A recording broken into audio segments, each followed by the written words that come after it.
Je suis partie de l'idée de Tolstoï dans Guerre et paix que les grands personnages, comme les empereurs ou les rois, croient diriger les événements, mais qu'ils ne les maîtrisent pas toujours. Parce qu'à contrario, il y a beaucoup d'acteurs secondaires qui ont eu une influence ponctuelle, mais décisive sur les événements. Évidemment, l'histoire a tendance à les passer sous silence. Pourtant, si on veut saisir l'esprit de l'époque du Congrès de Vienne après la défaite de Napoléon, si on veut percevoir l'atmosphère qui régnait dans les coulisses, il faut s'intéresser à ces personnages.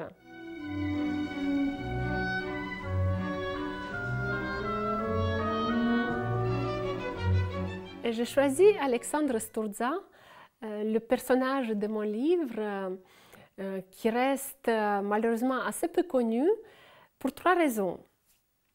Premièrement, parce qu'en 1815, il était diplomate au service du tsar Alexandre Ier au Congrès de Vienne. On ignore généralement qu'il a notamment participé aux tractations qui ont sauvé la France du démembrement. Deuxièmement, parce que Sturza était aussi un écrivain. Il a décrit ce qu'il a vu et ce qu'il en a pensé en tant que mémorialiste et philosophe. Il appartient à cette famille d'écrivains et de diplomates qui ont jeté les bases de l'ordre politique européen, qui est encore un peu le nôtre en ce début du XXIe siècle. À travers ses yeux, on voit revivre le monde européen du début du XIXe siècle, du Congrès de Vienne jusqu'à la guerre de Crimée.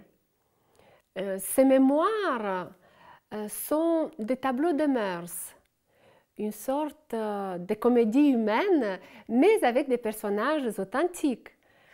On y retrouve le tsar Alexandre Ier dans sa période libérale, Talleyrand, l'écrivain Chateaubriand, le diplomate Capodistria, qui sera le premier président de la Grèce moderne, Joseph de Maistre, qui est un esprit brillant mais redoutable.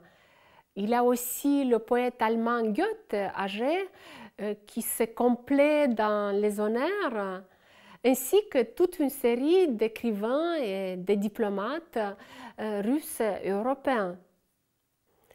C'est cela qui explique d'ailleurs le titre de mon livre, Alexandre Sturza et l'Europe de la Sainte Alliance. C'est toute une époque. Enfin, il y a une troisième raison. À la fin de sa vie, Sturza a voulu contribuer à réformer le christianisme oriental, l'orthodoxie, et à le faire connaître en Occident.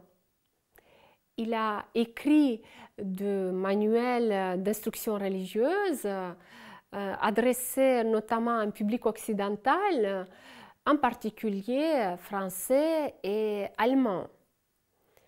Aujourd'hui, on parle de l'orthodoxie en référence à l'Église chrétienne d'Orient, mais on oublie que c'était justement lui qui a introduit cette notion en Occident et dans la langue française.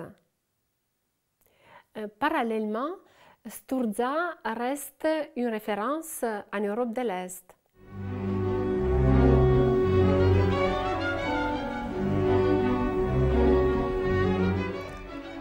On confond souvent le traité de la Sainte Alliance avec l'acte final du Congrès de Vienne du 9 juin 1815, qui est un traité de paix signé par les grandes puissances après la défaite de Napoléon. La Sainte Alliance, c'est tout à fait autre chose. C'est un traité multilatéral signé à Paris quelques mois plus tard, le 26 septembre 1815, qui a été proposé par le tsar Alexandre Ier. On a dit toute une série de choses à son sujet, que c'était une idée réactionnaire, rétrograde, chrétienne, mystique et même tout à la fois. Il a donné naissance à une légende noire, surtout en France. En réalité, ce traité était très moderne parce qu'il visait à créer un ordre pacifique en Europe. C'est ce qu'on appelait le concert européen, qui était justement fondé sur la concertation entre les États. C'était une nouveauté parce qu'on parlait pour la première fois d'une famille européenne au-delà des clivages politiques et religieux. La Sainte Alliance a été signée par presque tous les États du continent, petits ou grands, à part le pape et le régent d'Angleterre. Et on pourrait même la voir comme un ancêtre du Conseil de l'Europe ou encore de l'Union européenne d'aujourd'hui. L'expérience a quand même marché pendant un certain temps. Or, c'est Alexandre Sturza, le personnage de mon livre, qui avait mis au propre les notes manuscrites du tsar pour ce traité, pour en faire un texte politico-idéologique que nous connaissons aujourd'hui sous le nom de la Sainte Alliance. Non seulement il a décrit dans ses mémoires, et en plus, il nous en a donné une véritable explication de texte. C'est un trésor, c'est un véritable trésor pour ceux qui veulent connaître l'histoire des projets politiques européens et pour tous les passionnés de l'histoire de l'Europe.